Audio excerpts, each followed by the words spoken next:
আপনি একটা ভালো প্রসঙ্গ তুলেছেন সেনাবাহিনীর প্রসঙ্গে, এবং শেখ হাসিনা পালিয়ে যাবার পরে সদরে যারা সেনাপ্রধানের সঙ্গে বৈঠকে ছিলেন আপনি তার মধ্যে ছিলেন, এবং আমরা তখন সেনাপ্রধানের কণ্ঠে যেটা বোঝার চেষ্টা করেছি যে তিনি তখন অত্যন্ত গুরুত্ব দিয়েও আপনার কথা একাধিকবার বলেছেন। আমি একটু বুঝতে চাই যে তাদের মাইন্ডসেট তখন কেমন মনে হয়েছিল। আজকে সেনাবাহিনী সেনাপ্রধানকে নিয়ে প্রায় নিয়মিত অনেক ধরনের কথাবার্তা, এমনকি এই গণ অভ্যুত্থানের পক্ষে এটা কারো তুচ্ছতাচ্ছিল্য করা উচিত না। উনি কিন্তু করা হচ্ছে তো না, হচ্ছে, আমি উচিত না বলছি, হচ্ছে তারা, এটা তো ভাই সব জায়গায় তো মবক্রাসি চলতেছে।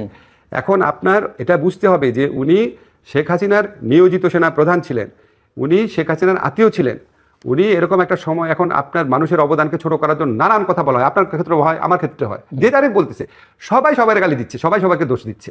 ইউনূস স্যারের অবদান ছোট করছে না, উনি কি করেছে জুলাই গণঅভ্যুত্থান, এসব প্রশ্ন তোলা হয় না, আপনার প্রশ্ন তোলা হয় না, আমার প্রশ্ন তোলা হয় না, আপনি নাকি ভারতের দালাল, আমি ভারতের দালাল, সবই তো বলা হচ্ছে।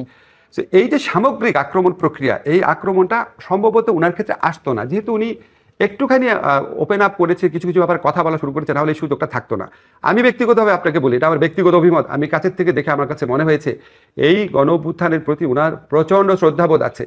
উনার সাথে যখন আমার কথা হয় উনি বারবার দুইটা কথা বলেন। হ্যাঁ, এখন ধরেন আপনি বলতে পারেন আচ্ছা সেনাপ্রধান এগুলি বলতে পারেন নাকি? ভাই, এরকম একটা প্রায় বিপ্লব গণ অভ্যুত্থানের পরে মানুষের আর ডিফাইন্ড রোল থাকে না, অনেকের ডিফাইন্ড রোল।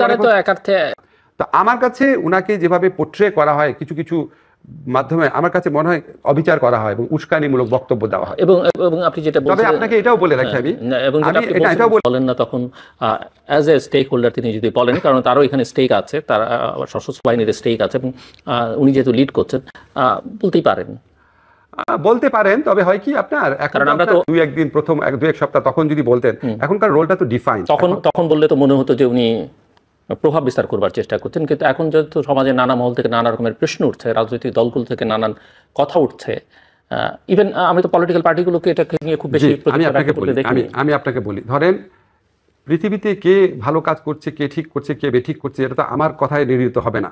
আপনার বক্তব্য সঠিক হতে পারে, কিন্তু আমার মতে মানে দেশে যেই পরিমাণ সেন্সিটিভিটি তৈরি হয়েছে আওয়ামী লীগের সম্পর্কে, আওয়ামী লীগের সভানেত্রী লেথাল ওয়েপন ইউজ করার জন্য আদেশ দিচ্ছেন, এই করছেন সেই করছেন।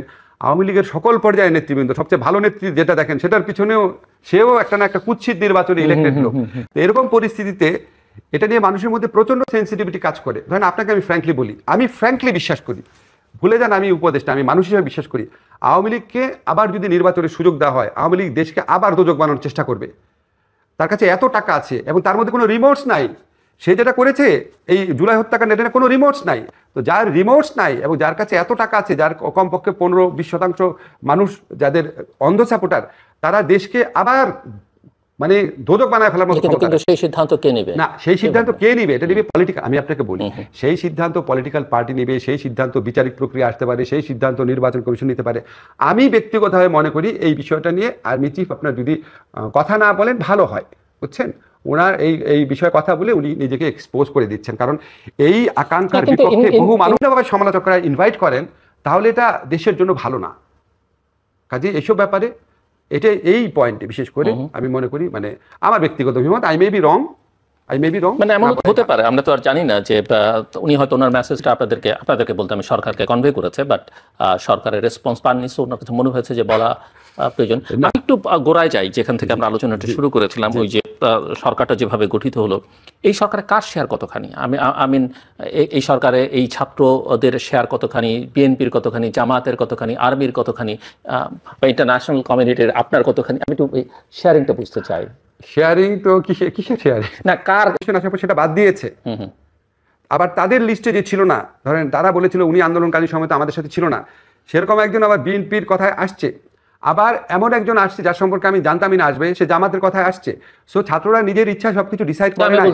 সেজন্য বলছে যে কার প্রাধান্য বেশি এখানে। না, আমি আপনাকে শুধু প্রাধান্য তো আমি বলতে পারবো না আপনাকে, কিন্তু আমি আপনাকে এটা বলতে পারি, ছাত্ররা পলিটিক্যাল পার্টি যারা আছে, আন্দোলনে যারা শক্তি আছে, সবার সাথে হয়তো কথা বলা নাই, যাদের সাথে কথা বলে তারা খুবই মাইন্ড করতে পারে, কিন্তু ওইখানে এত সময়ের সীমাবদ্ধতা ছিল, এত একটা তাড়াহুড়া পরিবেশ ছিল। বাংলাদেশের ইতিহাসে কোনো কেয়ারটেকার গভর্নমেন্ট এভাবে হয় নাই জিল্লুর। আমরা জানতাম একটা কেয়ারটেকার গভর্নমেন্ট হবে, সবাই আলোচনা করে টোরে লোকজন ঠিকঠাক করে প্রস্তুতি নিয়ে। এখন হয়তো আপনি সামনে আছেন, হয়তো সরকার গঠনের ব্যাপারে আপনার পরামর্শ হয়তো নেয় নাই, কিন্তু ওইটা ইচ্ছা করে আমি মনে করি না যে আমি এত গুরুত্বপূর্ণ আমার মতামত নিতে হবে, বাট স্টেক হোল্ডার বলছি না, আমি আপনি সামনে আছেন দেখে উদাহরণ দিচ্ছি। ওরা ডেলিভারি আছে, ওর সাথে কথা হলো, ওর সাথে কথা হলো, এটা করে নাই। আর আমার সাথে যে কথাগুলো বলেছে আমি আপনাকে বারবার বলতেছি, ধরেন 50% ব্যাপারে আমি কোনো ধারণাই ছিল না, এবং আমিও যাদের নাম প্রপোজ করেছি সেখানে 60% তারা আমার প্রপোজালে 3 রকম রিয়াকশন দেখিয়েছে। একটা বলছে স্যার এটা তো আমাদের লিস্টে অলরেডি আছে, তারপর একটা বলছে স্যার এটা একটু দেখতে হবে, আরেকটা হচ্ছে স্যার না উনি তো আমাদের সময় আন্দোলনে আমাদের সাথে 15 বছর উনি কি করেছে।